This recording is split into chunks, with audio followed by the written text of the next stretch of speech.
नमस्कार, फ्रंटलाइन 24 में आप सबों का स्वागत है। अभी हम पहुंचे हैं पंडौल प्रखंड के पंडौल मध्य पंचायत में, जहां हमारे साथ हैं इस पंचायत के पूर्व सरपंच तमन्ने साहब और इनकी पत्नी है तरन्नुम फातिमा, जो मुखिया पद की प्रत्याशी हुई है। नामांकन उनका हो चुका है, काफ़ी शिक्षित है, सुयोग्य है और समाज से सेवा में अभिरुचि तमन्ने साहब भी रखते हैं, मैडम भी रखती है। इनका पारिवारिक पृष्ठभूमि भी ऐसा है जो पूर्व से ही लोग समाज सेवा में लगे हुए हैं। कई पदों पर ये स्वयं और इनके पिताजी और पूर्वज रहे हैं। इस बार काफ़ी गंभीर यहाँ के प्रत्याशी हैं, काफ़ी चर्चा है। जहाँ कहीं भी पंचायत में फ्रंटलाइन की टीम भ्रमण की है, इनका नाम लोगों ने बड़े ही आदर से लिया है, सराहा है और लोगों के बीच इनकी अच्छी पैठ है। सबसे पहले आपका फ्रंटलाइन 24 में स्वागत है। धन्यवाद। अब बताइए कि मैडम मुखिया पद के प्रत्याशी होने जा रही हैं, क्या सोचकर आप लोग चुनाव मैदान में जा रहे हैं, मुखिया पद के प्रत्याशी होने जा रहे हैं? देखिए, हमारे पिताजी हमेशा समाज का सेवा किए। उसके बाद हमारे दादाजी भी थे समाज सेवा में। उसके बाद हम आए तो हम पूर्व में 5 साल सरपंच का भी पद ले चुके हैं और उसमें जहाँ तक हो सका हमसे समाज का कल्याण किए। उसके बाद अगले बार भी मुखिया का चुनाव हुआ। इस बार भी हम सोचे कि नहीं, मुखिया चुनाव में लड़ेंगे। तो इसमें जनता जो है हम लोगों के साथ है। जनता आग्रह किया कि नहीं, आप आइए, आपको आना चाहिए, आपके ऐसे आदमी का ज़रूरत है, इसलिए हम आए। जन सेवा के ख्याल से, समाज सेवा के ख्याल से और लोगों के आग्रह पर इन्होंने चुनाव लड़ने का फैसला लिया और मैदान में उतर चुके हैं और कैंपेनिंग शुरू हो चुका है। अब आप ये बताइए कि विगत 5 वर्षों में या 10 वर्षों के दौरान जो आपके पंचायत में विकास कार्य हुआ है, उससे आप कितना संतुष्ट हैं? संतुष्ट नहीं है, चूँकि विकास हुआ ही नहीं। आप देखिएगा, गली गली में जाके देखिएगा, एक वार्ड नंबर 15 है, उसमें जाके देखिएगा, इतना पानी लगा हुआ है, लगभग 2 फीट पानी लगा हुआ है, रास्ता नहीं है चलने का, लोग बेहाल बना हुआ है।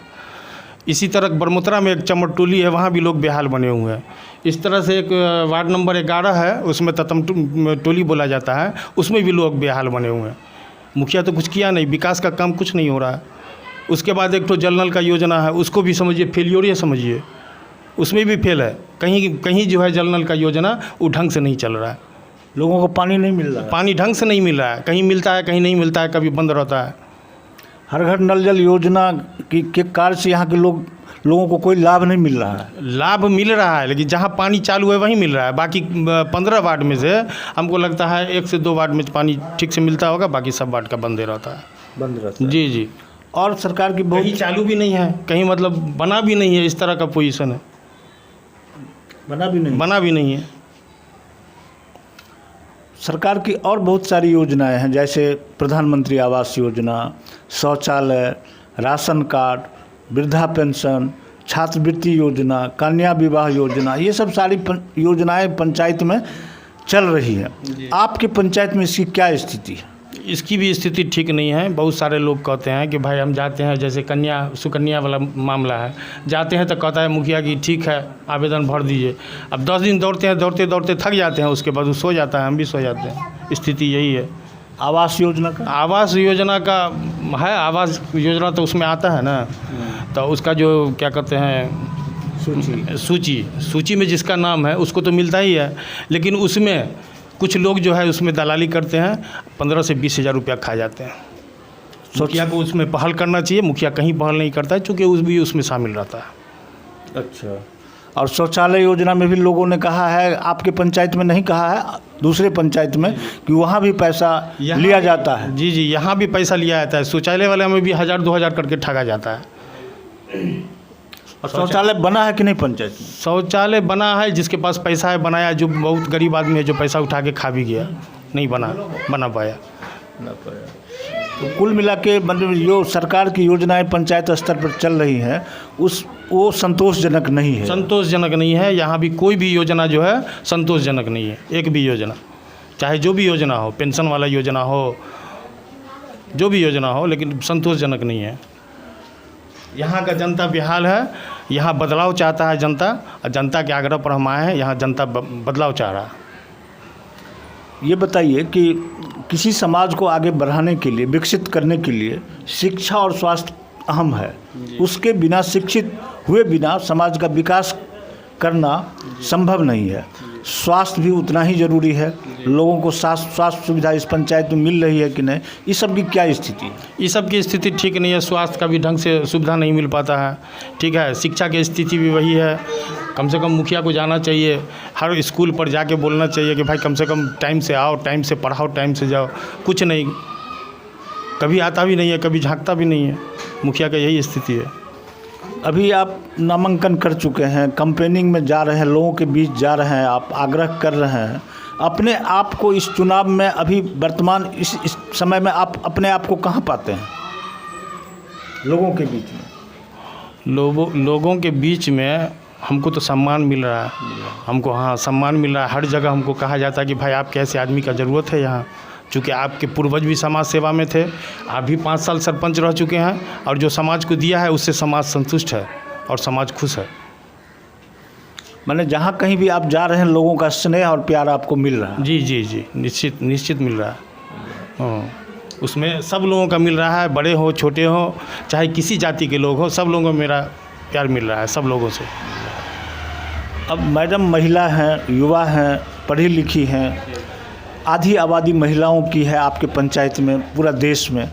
तो आधी आबादी और युवा वर्ग, दो वर्ग जो हैं आज काफ़ी भटके हुए हैं। उनके सामने रोज़गार, स्वरोज़गार की समस्या है। अगर मैडम बन जाती हैं मुखिया, या इस पंचायत की जनता उनको सेवा का मौका देती है, तो इन दो वर्गों के लिए, युवाओं के लिए और महिलाओं के लिए कुछ करेंगी? एकदम करेंगे। इसलिए कि युवाओं के लिए तब मान के चलिए कि रोज़गार का मौका खोजा जाएगा कि कहाँ युवाओं को रोज़गार मिले।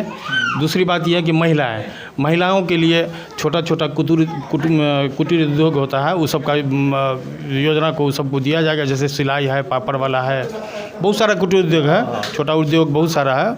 उस सब योजना को लागू किया जाएगा। उस सब में महिलाओं को जोड़ा जाएगा, महिलाओं को जोड़ा जाएगा उस सब से, ताकि वो स्वरोज़गार हो जाए और घर पर बैठे बैठे अपना रोज़गार चलाएं।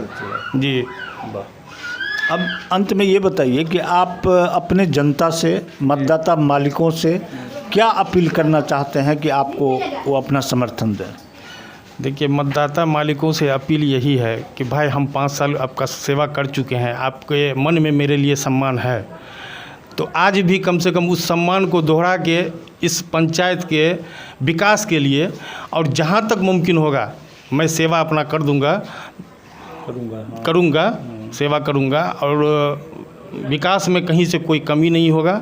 जहाँ जहाँ रोड का ज़रूरत है, रोड का समस्या दूर करूँगा। जहाँ लाइट का ज़रूरत है, लाइट का समस्या दूर होगा।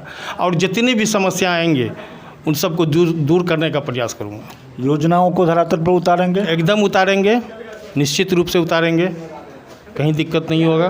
जो भी योजना होगा सबको उतारेंगे। और बिचौलिया प्रथा, दलाली प्रथा, ये सब की चर्चा हुई, इसको ख़त्म करना है। इसलिए बिचौलिया और दलाली बहुत हो गया इस पंचायत में, उसको ख़त्म करना है। अंत में बताइए कि आपके पंचायत में वार्ड कितने हैं और मतदाता कितने हैं? वार्ड 15 वार्ड हैं टोटल इस पंचायत में, और मतदाता लगभग 10,000 के होंगे। 10,000? जी जी। ये थे तमन्ने साहब। इन्होंने बेबाकी से हर सवाल का जवाब दिया, और इन्होंने कहा अपने मतदाताओं से, इन्होंने अपील किया कि एक बार मुझे मुखिया पद के लिए सेवा का मौका दें। पंचायत को मैं भ्रष्टाचार मुक्त बनाऊंगा, दलाली प्रथा, बिचौलिया प्रथा खत्म करूंगा, और योजनाओं को सही लोगों तक हर हाल में पहुंचाने का ईमानदार प्रयास करूंगा।